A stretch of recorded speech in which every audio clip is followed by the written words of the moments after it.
بسم اللہ الرحمن الرحیم۔ معزز خواتین حضرات، السلام علیکم ورحمۃ اللہ وبرکاتہ۔ رب کائنات جو چاہیں جب چاہیں جہاں چاہیں اور جیسے چاہیں کر سکتے ہیں، اللہ کو کوئی پوچھنے والا نہیں ہے۔ لیکن رب کائنات نے اپنے بہت سارے کاموں کی حکمتیں ہمارے سامنے رکھ دی۔ مثال کے طور پر قرآن کو رب کائنات نے تھوڑا تھوڑا کر کے 23 سال میں کائنات کے امام صلی اللہ علیہ وسلم پر نازل فرمایا۔ آج کا ہمارا سبق کا موضوع کہ اس میں حکمت کیا تھی کہ قرآن کو تھوڑا تھوڑا کر کے نازل کیا جائے۔ معمول کے مطابق سب سے پہلے آیت مبارکہ کی تلاوت۔ اعوذ باللہ السمیع العلیم من الشیطان الرجیم۔ ولا يأتونك بمثل إلا جئناك بالحق وأحسن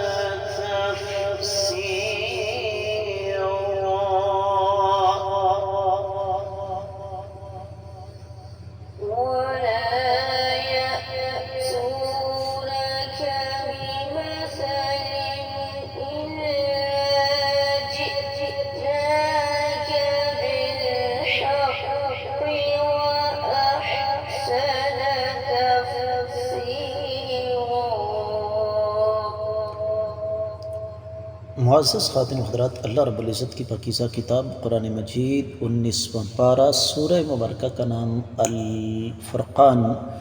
اور اس سورہ مبارکہ کی 33ویں آیت مبارکہ۔ رب کائنات فرماتے ہیں وَلَا يَأْتُونَكَ، اور یہ نہیں لائیں گے آپ کے پاس بِمَثَلٍ، کوئی بھی مثال، إِلَّا مگر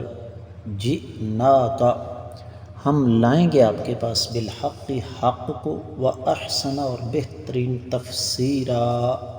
وضاحت، با محاورہ ترجمہ۔ یہ آپ کے پاس جو کوئی مثال لائیں گے ہم اس کا سچا جواب اور عمدہ دلیل آپ کو بتا دیں گے۔ معزز خواتین و حضرات، اس آیت مبارکہ کی تفسیر بیان کرتے ہوئے امام ابن کثیر رحمۃ اللہ علیہ فرماتے ہیں کہ یہاں پر وَلَا يَأْتُونَكَ بِمَثَلٍ، یہاں پر اس سے مراد کفار کے شبہات، ان کے دلائل ہیں، اور پھر إِلَّا جِئْنَاكَ بِالْحَقِّ وَأَحْسَنَ تَفْسِيرًا، اس کا معنی یہ ہے کہ یہ کوئی بھی بات حق کے مخالف اگر لے کر آتے ہیں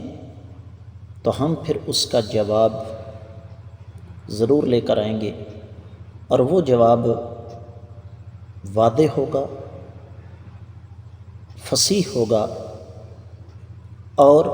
دندان شکن ہوگا، مسکت ہوگا، ان کو خاموش کروانے والا ہوگا۔ سیدنا عبداللہ بن عباس رضی اللہ تعالیٰ عنہ کا قول امام ابن کثیر رحمۃ اللہ علیہ نے نقل فرمایا ہے کہ یہاں پر مثل سے مراد کائنات کے امام صلی اللہ علیہ وسلم اور آپ پر نازل ہونے والے قرآن میں عیب تلاش کرنا ہے، کہ جب بھی یہ کوئی اعتراض اٹھاتے ہیں جبریل امین اس کا جواب آسمان سے لے کر آ جاتے ہیں۔ پھر یہاں پر ایک بڑی پیاری بات امام ابن کثیر رحمۃ اللہ علیہ نے فرمائی، فرماتے ثم فی ھذا اعتناء کبیر لشرف الرسول صلوات اللہ وسلامہ علیہ، کہ اس میں رب کائنات نے خصوصی اہتمام فرمایا کائنات کے امام صلی اللہ علیہ وسلم کے مرتبے اور مقام کو مد نظر رکھتے ہوئے۔ آپ علیہ السلام پر قرآن صبح و شام، رات دن، سفر اور حضر میں نازل ہوتا تھا، اور ہر مرتبہ ضروری نہیں تھا کہ سابقہ کتابوں کی طرح ایک مخصوص انداز سے ہی قرآن کا نزول ہو، بلکہ اللہ تعالیٰ نے کائنات کے امام صلی اللہ علیہ وسلم پر، جو کہ اشرف المخلوقات میں سب سے اعلیٰ ہیں، ان پر کائنات کی بہترین کتاب، سب سے افضل کتاب نازل فرمائی۔ تو یہ کتاب اکٹھی لوح محفوظ میں تھی، اسے اللہ تعالیٰ نے لیلۃ القدر کو آسمان دنیا پر بیت العزت میں نازل فرمایا، اور پھر حالات و واقعات کے مطابق تھوڑا تھوڑا کر کے اللہ تعالیٰ نے اسے زمین پر نازل فرمایا، جس طرح کہ سیدنا عبداللہ بن عباس رضی اللہ تعالی عنہ کا قول امام ابن کثیر رحمۃ اللہ علیہ نے نقل فرمایا ہے۔ پھر اسی مناسبت سے سورۃ الاسراء یا بنی اسرائیل کی 106 آیت مبارکہ سیدنا عبداللہ بن عباس رضی اللہ تعالیٰ عنہما نے تلاوت فرمائی، وَقُرْآنًا فَرَقْنَاهُ لِتَقْرَأَهُ عَلَى النَّاسِ عَلَى مُكْثٍ وَنَزَّلْنَاهُ تَنزِيلًا۔ یہ قرآن ہے جس کو ہم نے تھوڑا تھوڑا کر کے نازل فرمایا تاکہ آپ لوگوں پر اسی انداز سے اس کو تلاوت کریں، اور ہم نے سے تھوڑا تھوڑا کر کے اپنی حکمت بالغہ کے تحت نازل فرمایا۔ دیگر کتب تفسیر کا جائزہ لیا جائے تو اہل علم نے سب سے پہلے ایک مناسبت ذکر کی، خاص طور پر امام ابن بادیس نے اپنی تفسیر میں، کہ جب رب کائنات نے ان ظالموں کے اعتراضات کا جواب دے دیا، ان کے شبہات کو باطل قرار دے دیا، اور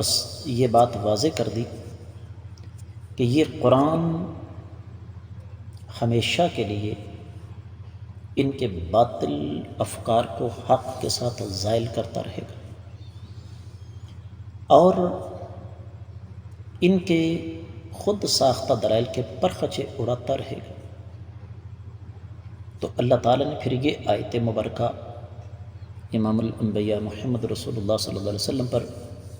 بطور تسلی کے نازل فرمائی، وَلَا يَأْتُونَكَ بِمَثَلٍ إِلَّا جِئْنَاكَ بِالْحَقِّ وَأَحْسَنَ تَفْسِيرًا، کہ اے نبی صلی اللہ علیہ وسلم، یہ مشرکین کوئی بھی شبہ لے کر آتے ہیں یا اپنے طور پر کوئی قرآن کا تضاد پیش کرنے کی کوشش کرتے ہیں تاکہ اس پر طعن کریں آپ پر، آپ کی ذات پر، آپ کے دین پر، تو ہم اس قرآن میں اسی مناسبت سے پھر کوئی آیت مبارکہ نازل فرما دیتے ہیں جو ان کے شبہات کو باطل قرار دے دیتی ہے، ان کے دلائل کا جواب دے دیتی ہے، اور وہ جواب کوئی عام نہیں ہوتا بلکہ مثالی ہوتا ہے، مسکت ہوتا ہے، اور ایسا جواب ہوتا ہے کہ جس سے آگے کسی کو کچھ کہنے کی ضرورت پیش نہ آئے۔ مفسرین کرام کی ایک بہت بڑی جماعت، جن میں امام ابن جریر، امام قرطبی، پھر اسی طریقے سے ماضی قریب میں ابن عاشور، امام ابن تیمیہ رحمۃ اللہ علیہ اپنے فتاویٰ میں، اور امام ابن القیم رحمۃ اللہ علیہ الصواعق المرسلہ میں اس پر بڑی تفصیل کے ساتھ انہوں نے روشنی ڈالی۔ بات کو آگے بڑھاتے ہیں، اہل علم نے یہاں پر ایک اور بات بیان فرمائی ہے، اور وہ یہ کہ اسلام کے دشمن ہر دور میں ہر جگہ پر اپنے باطل نظریات کا پرچار کرنے کے لیے اس قرآن کو غلط ثابت کرنے کے لیے ایڑی چوٹی کا زور لگاتے رہے ہیں۔ تو رب کائنات نے اس قرآن کو تھوڑا تھوڑا کر کے اسی وجہ سے نازل فرمایا، یعنی اس کے تھوڑا تھوڑا کر کے نازل کرنے کی ایک وجہ یہ بھی تھی کہ جب بھی کفار کی طرف سے کوئی اعتراض آتا، رب کائنات اس کا جواب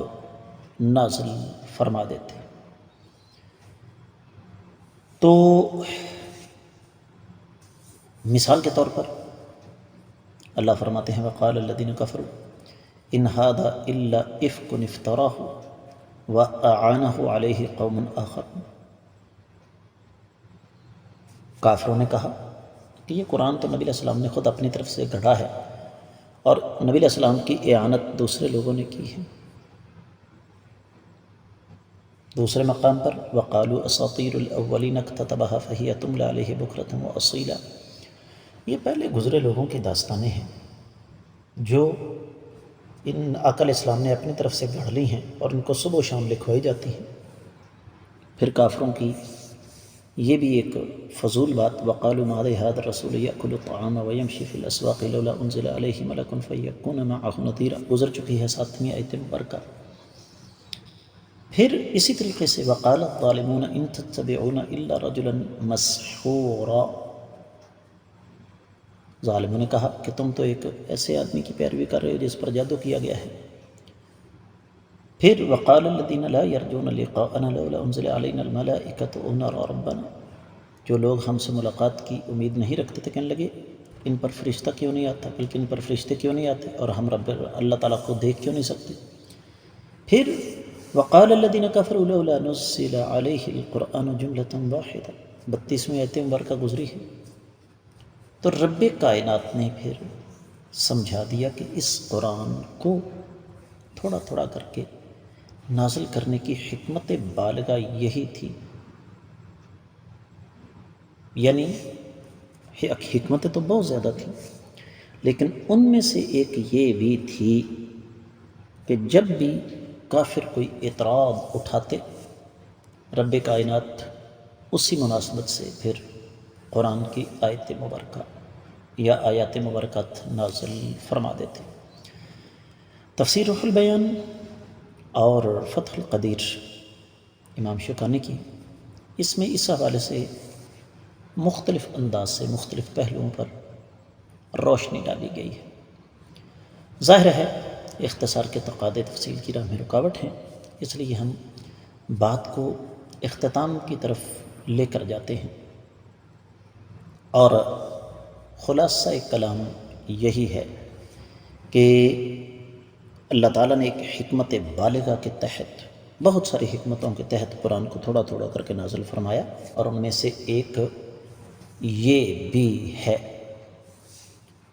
میں امید کرتا ہوں کہ آپ کو اس آیت مبارکہ کی اچھی طرح سمجھ آ گئی ہوگی۔ اس کے ساتھ ہی آج کے سبق سے دیجیے اجازت۔ السلام علیکم ورحمۃ اللہ وبرکاتہ۔